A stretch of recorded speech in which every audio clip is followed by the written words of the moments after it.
Okay, yes, I know what you're looking at. You're looking at 38 minutes thinking, does this say 38 minutes? I have a life. I have things to do. Why would I watch a 38 minute video? Well, let me explain. This video is, in one sentence, the most complicated video in the series. Well, that does include the next episode as well. You're watching this series because you want to learn how to program. I mean, who doesn't? I can imagine the 38 minutes thing there isn't very reassuring. And in fact, when you're halfway through the video, you might be worried that you're going to forget all this or you're not following it. But don't worry about any of that. Here's the entire video. Image 1, Image 2, and Image 3. That is the entire contents of the video. So don't forget to like and subscribe, and I'll see you in the next. No, I'm joking. But that's technically all you need to remember. The only reason this video is as long as it is just because those 3 images are obviously very abstracted. Don't worry about the fact it's 38 minutes, and don't worry if you struggle a bit in the middle, because theoretically, those are the only 3 images you need to remember. Okay. Now that you're hopefully a bit cooler with the whole 38 minute and how involved this might seem, let's dive in. Alright, following episode 1, time for some more of our favourite theory. Now, in the last super simple episode, I mentioned a bit about buses and bits and binary, and this video is going to be about the components a computer is made up of.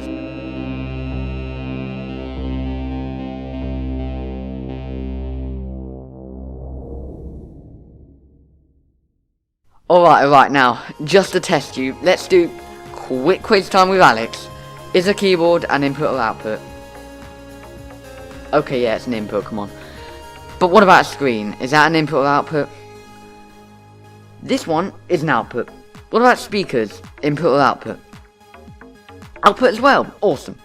Before we dive in, let me just make sure we definitely know about the units we use to represent the number of bits. Now, I expect you to generally know these terms, but I just want to make sure that we definitely know these and we know them correctly. We have 1 bit, right the way at the bottom, right? And 4 of these bits goes into what's called a nibble. I don't really know why it's called that, it just is. 4 bits go into a nibble. We definitely know the next term, a byte. That's 8 bits. Then we go further into kilobytes. And there are 1024 bytes in a kilobyte. Then we have a megabyte, and once again, there are 1024 kilobytes in a megabyte. This is then followed by a gigabyte, terabyte, petabyte, and even an exabyte. So if you didn't know any of those, download the link in the description. At least look at them from time to time, and assuming that you did know what I just explained, let's get into it. Now then, we remember this magical black box that does stuff. Now in the last video, we sort of took the cover off the box, but you see, all of those wires that are inside the computer are split up into groups, and we're going to look at those groups in this video. Okay, as we take the cover off again, I'll just cover the main part of the computer as being in 4 groups. The first group is the CPU. This stands for Central Processing Unit. This is known as the brain of the computer. All of the maths is done in here. All of the code is handled in here. The rest of the computer is managed from here. Without a CPU, the other groups are basically useless because there's nothing using them. Which brings us onto the RAM, standing for Random Access Memory. We also refer to this as the primary storage. This stuff temporarily stores data, which I'll talk a bit more about what that means later. Next is the what I've titled storage part. This is also known as secondary storage. These things, which once again I'll focus on later, are where all of your files and stuff go. There are lots of different types of secondary storage. Here are some of them. You got the hard drive. You've probably all heard this, but why is it called hard drive? That sounds a bit odd. Well, time for history lesson with Alex here. Back in the day, floppy disks really used to be floppy, and the reason they were floppy was that they were literally made of 2 pieces of paper with a magnetic disc put in between. Now, of course, over time, floppy disks improved in quality, and they started making the casing out of plastic. So they kind of stopped being floppy. But because they used to be floppy, hard drives were obviously a lot more solid, and that's how they got the name hard drive. Now, hard drives are really odd. If you were to look inside a hard drive, the way they work is they have an arm, and this arm goes on top of what's called a platter, and essentially this platter has ones and zeros all around it, and it spins around really quickly. And what happens is that if we wanted to access a file, what would happen is the arm would move on top of the platter and read the ones and zeros off of it. So you know how computers can make this noise? That's the hard drive. That clicking noise is the noise the hard drive makes as the arm moves about. So what's the advantage of the hard drive? Well, it's cheap. Hard drives can go all the way up to 8 terabytes for a pretty low price, and that's because it's really not difficult to make a platter, slap a motor on it, and slap an arm on top of it. But as you might imagine, hard drives are slow. Compared to some of the other secondary storage devices, they are really slow, and that's just because of the whole idea of how they work. Also, they're noisy, which is why they are definitely not good to use in mobile phones. Could you imagine mobile phones being that loud? So that's hard drives. What's next? Well, remember that quick history with Alex just a minute ago? I guess we could also count floppy disks as another secondary storage device, even though no one uses them nowadays. Awesome, well, what's next? What else could we use to store files and stuff? Well, we also have USB sticks, which you can plug into the computer. These still technically count as secondary storage devices, even though they're outside the computer. What else? Well, we have a CD. This goes into a CD drive, and CDs technically still count as secondary storage devices. They can store data permanently, and it can be accessed by the computer. Well, finally, we have the most recent one. SSDs. SSDs are really fast, and they work very similarly to USBs. If you look inside an SSD, it's just a circuit board with a bunch of little chips on it, and these chips can store data permanently without needing any moving parts at all. Most phones have SSDs inside them. Of course, there are disadvantages to SSDs. The first disadvantage is that SSDs are a lot more expensive than hard drives. It costs quite a bit of money to make those chips. And the second disadvantage is that, depending on what you're using them for, SSDs can actually last less time than a hard drive before failing. You see, SSDs have limited write cycles, and these are the number of times the SSD's data can change. Essentially, for some things, it can be better to use hard drives. A perfect example of where SSDs would be awful to use is for CCTV cameras. CCTV cameras are constantly saving all of that video all the time. An SSD would not last that long. We're talking 1 or 2 years, maybe even less, if it was constantly saving hundreds of gigabytes of video. Whereas a hard drive doesn't have this limit. The most common reasons that a hard drive would fail would commonly be things like if the arm hit the platter for some reason, or just the arm stopped working, which is possible because all moving parts fail eventually, or even because the platter literally shattered into pieces because you dropped the hard drive. There are more secondary storage devices, but these are the main ones you would typically expect. Cool, and there's also another section that I've titled I/O. Now, this part stands for input/output, and we already know what that is. These are essentially just sockets that things can plug into from outside. Alright, now, how are these things connected together? Well, all of them are attached to a board called the motherboard. This is the big green board that everything is connected to. Well, it's usually green. It joins up the RAM, the CPU, the secondary storage, and in fact, most of the I/O is actually built into the motherboard itself. Can I just mention, before we hop into real life, yes, we're going to hop into real life in a minute, that there are also some extra components that I'm not really going to get into. You also have the PSU, this is the power supply unit, and it is literally just the part that plugs into the plug socket on your wall. You plug it into the plug socket and it gives the rest of the computer power.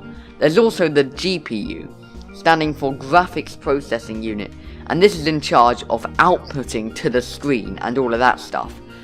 We're not going to worry about that at all, probably in this entire series, since that's a whole other topic. Right, as I promised, we are now going to dive into real life. Yes, alright, so what I'm going to do now is take a look underneath my desk here, and I've already taken the physical case off my computer so that we can take a look inside ourselves. Now notice that there are fans all around. This is the other reason why computers make noise. Obviously, computers produce heat, so we use these to blow air over everything and keep it cool. Now, right at the bottom left corner, we've got this black box, and this black box is that PSU, the power supply. As you can see, literally all the power supply does is it splits that big amount of power coming in into lots of little amounts of power in each of these little cables. Each of these little cables transfer power to a different part of the computer. Alright, now, if we just move back a bit here, you can see that big green board there behind all of the cables is the motherboard. The CPU, the RAM, the GPU, and the I/O are all on there. Why don't we start with the secondary storage devices? Now, in this computer, the secondary storage devices are away from the motherboard, and they're connected using wires. They're over here behind this metal section. In this computer, right now, I have one hard drive, one SSD, and a CD drive. Right at the top here, we have the CD drive, and you can see it has two cables. The first one is the power cable, and this cable goes right into the power supply. Next we have the data cable, and this data cable plugs into a socket on the motherboard. Look at this here, these are all the sockets that the hard drives and SSD plug into. As you can see, this specific motherboard can only have 6 secondary storage devices, excluding USBs, plugged into it. Next up is the SSD. Look at how tiny this SSD is in comparison to this other hard drive that I have in my hand. Of course, all of the secondary storage devices have to fit somewhere. So what this case has, is it has these little sockets that the secondary storage devices can be screwed into, so that they stay in place. But the SSD was so small that we had to get this plastic adapter so that it would actually fit in the slot. Once again, this has power, and then it has a data cable plugging into the motherboard. And finally, is the hard drive, and, well, this is exactly the same, except it didn't need an adapter, it just has a power and a data cable. Awesome, well, those are the secondary storage devices. Now let's identify the CPU, RAM, and the I/O. The I/O is super easy to spot. It's literally attached to the motherboard right here.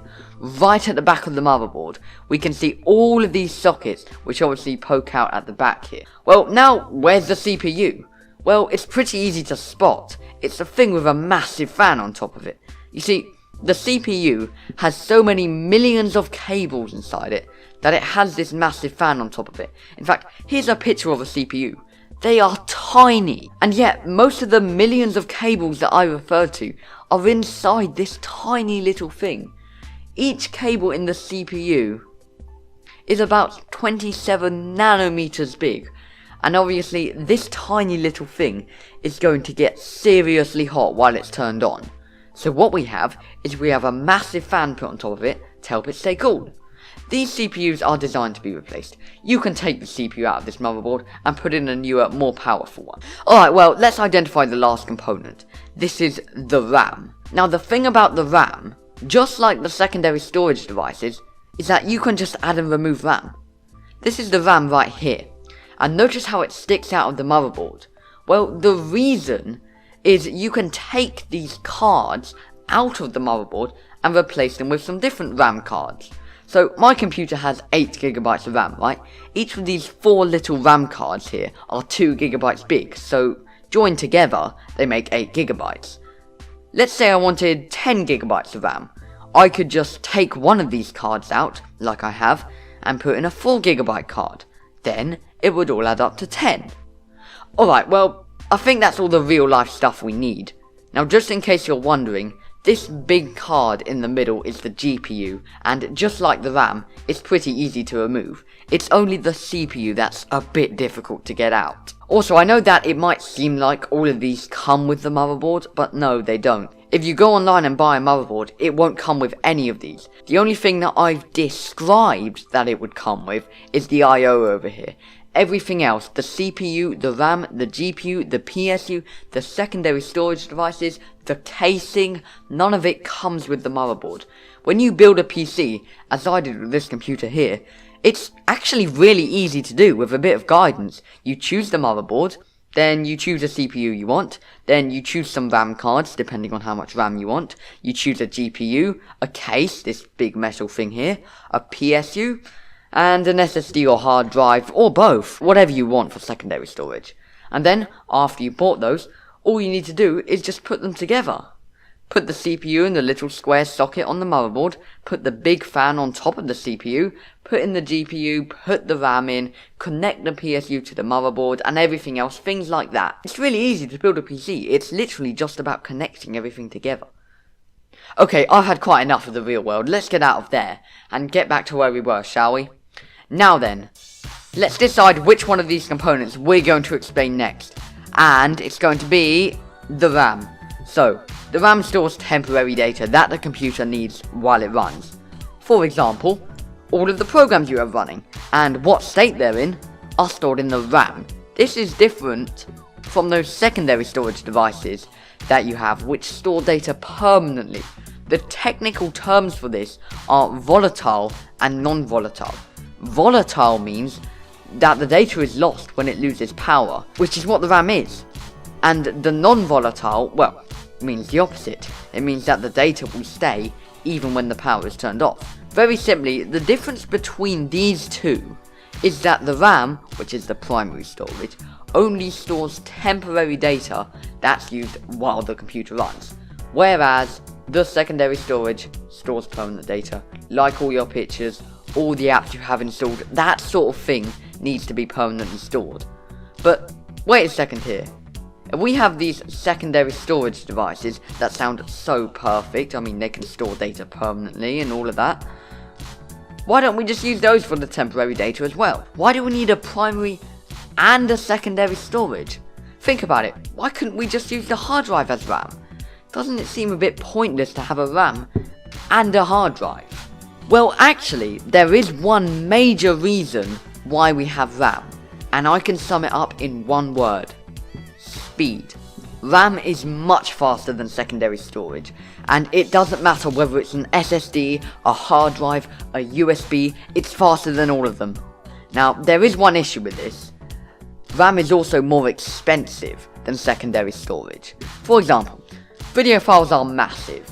Most of the top 100 biggest files on my hard drive are videos. Now, as of uploading this, the typical amount of RAM is 8GB. That's kind of considered a minimum expected.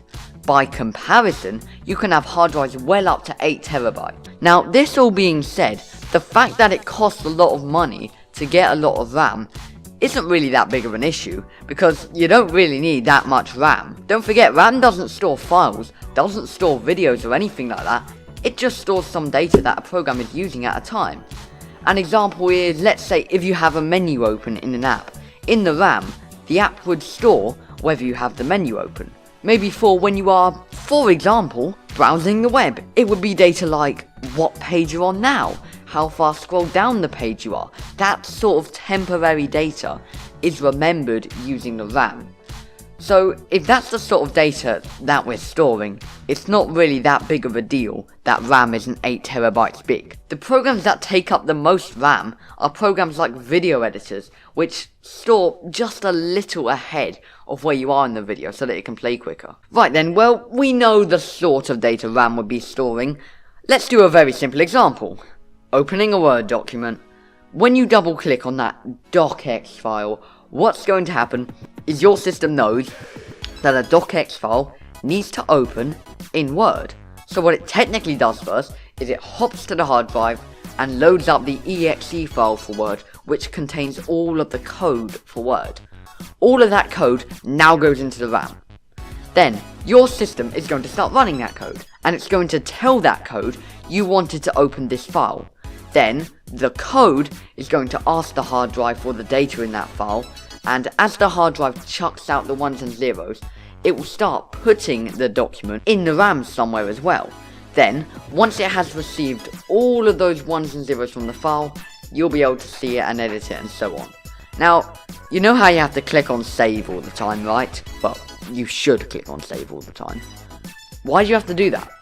And very simply, it's because all of the changes you've made are stored in RAM. The file on the hard drive is exactly as it was before. The only data that's changed when you edit the document is the stuff in RAM. And the simple reason for that again is, that's a lot faster. Trust me, you would know if every single time you typed in a letter, it would save to the hard drive. It would be painful. So what happens is, it doesn't go onto the hard drive until you click on save. And when you do click on save, all it does is just copy the document you have in the RAM on top of whatever was there previously in the hard drive. Of course though, if you don't click on save and you close the program without saving, that data is now gone. It never went onto the hard drive. I mean, if you didn't shut down your computer after closing Word, it might technically still be just sitting there in RAM doing nothing, but it really won't be long at all until some other program comes and uses that space and starts replacing it with its own stuff. So really, it's pretty safe to assume it is gone. So that's how RAM is used. There's one more thing I'd like to mention about RAM. And let's just see first of all if you can work out why this is the case. In 32-bit computers, you can only have 4 GB of RAM. That is the limit. The computer can't handle anything higher. Why do you think that is? Think about how big 4 GB is if you were to put it into a number. I'm sure you remember that 32 bits has a limit, as does 64 bits. But that 32-bit limit is exactly the same as if you were to count every single 1 and 0 in 4 GB. In order to make this just a bit clearer, let's see how computers access the data in RAM. The way that our CPU accesses these 1s and 0s is that it very simply gives each of them a number, and we call this an address, just like an address to a house. This number is where this 0 or 1 is. Address 0 is the very first 1 or 0. Address 1 is the second 1 or 0. Address 2 is the third 1 or 0, and so on. Every 1 and 0 has an address, and it just goes up and up and up. Now, inside a 32-bit computer, this address, well, is 32 bits. So if we had more addresses than 32-bit can handle, which is what we would get if we had more than 4 GB, then there's no way we could give anything that goes beyond the first 4 GB an address. We just can't. So a 32-bit computer can only use 4 GB of RAM. By comparison, a 64-bit computer is all the way up to 4 exabytes. And that's the unit above petabytes. It is massive. Not even Twitter and all of those millions of tweets go into exabytes. Apparently, every single tweet combined only takes up 4 petabytes. Well, I say only, I mean that is still a massive number, but it just shows that the number 64 bits is so big, we definitely won't need to go any higher for a long time into the future. So we've covered RAM very heavily. We've basically gone over I/O as well, so we don't need to worry about that. The most important thing to have taken away from all of that about the RAM is a more logical view on how the computer uses both the RAM and the hard drive together to do things like editing a Word document. Right, now we're at the final thing for this video, and kind of the most complicated part. Yeah, this video really has jumped into the deep end, but bear with me here, okay? This, plus the next video, is literally the most complicated we will learn in this entire series. If you can get your head around all this, I can guarantee you are basically set for the rest of the series. The rest is basically easy stuff compared to this. So, if you can understand this video and the next video, the rest is going to be pretty easy. Now we go on to the CPU. We've gone over everything else. The RAM, the I/O, the PSU, the motherboard, the secondary storage. We've gone over all of it. And all of these are the things that the CPU uses. On their own, everything that I've just covered is useless. Without the CPU, there is literally no point in any of it being there, because nothing would actually do anything with it. By the way, just before we look at this CPU, comment down below if you have a 32-bit computer or a 64-bit computer. To check which one you have, just click on type here to search, and type in this PC. Then right click and click on properties. and it will just tell you right there. So, the CPU, which is also known as the processor, everywhere you hear processor, it refers to CPU, can be split even further into even smaller chunks, as we did with the computer. But right before I do that, there's something you need to know about CPUs, or processors.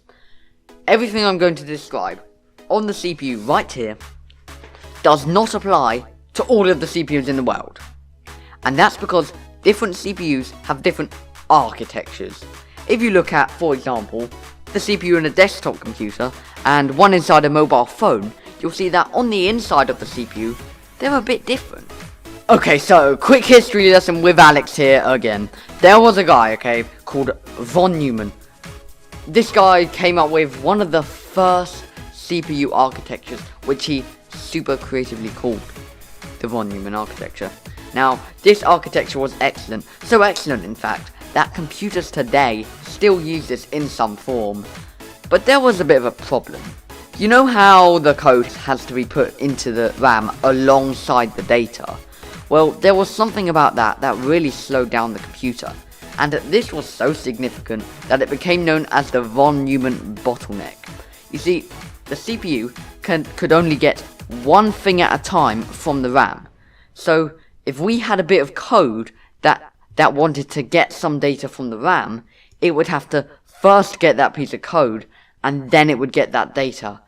And this slowed it down a bit. So, instead of only being able to access one piece of data at a time, they would let it access two pieces of data at a time. The idea behind this is that one bus could be used to get the code, and the other could be used to get whatever data the code wanted. So essentially, it could then access two things from RAM at a time. This was apparently so significant that they made a whole new architecture, and they called it the Harvard architecture, which is really strange because it's not even really a new architecture. It's just a beefed up von Neumann that can access two things at once. So to keep it simple, I'll be talking about the CPU as if it's a von Neumann CPU, but just keep in mind that most modern CPUs are a tiny bit different to this in that they can actually access two things at once.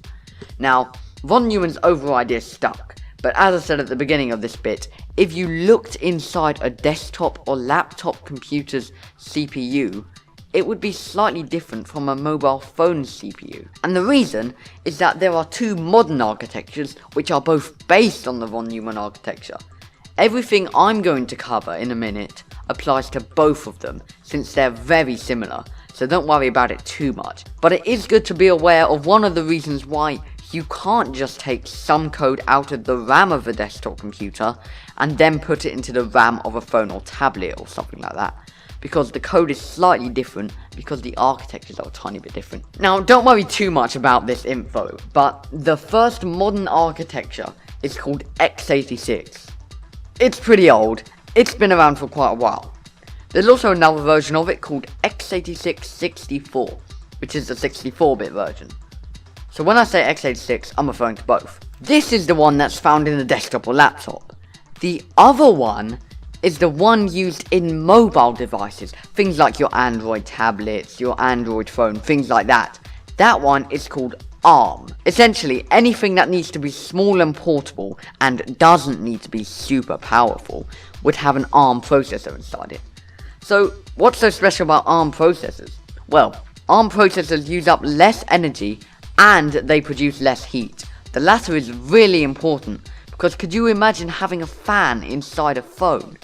It really wouldn't be very portable. Laptops tend to have fans though because they tend to have x86 processors. Now we've got a very similar question to what we had with the RAM and hard drive. If this ARM is so perfect, then why don't we use it in non-portable devices? And this is exactly the same answer as well. ARM is just slower than x86 processors. x86 is just faster. Alright, enough of all of that architecture rubbish. Just remember this. You have x86 for non-portable devices and ARM for portable devices, and both of these are roughly based on the von Neumann architecture. Right then, let's take the cover off this CPU and see the three main components it's made of. Here it is. The control unit, the register, and the ALU. Right. Starting off with the ALU, which stands for Arithmetic Logic Unit. This one is super simple. The ALU is in charge of two things. The first one is arithmetic, which is maths. Anytime you add, subtract, multiply, divide, shift binary, which is something I might mention in a couple of videos later, anything like that, the ALU is used. So now, what about the logic part of the name?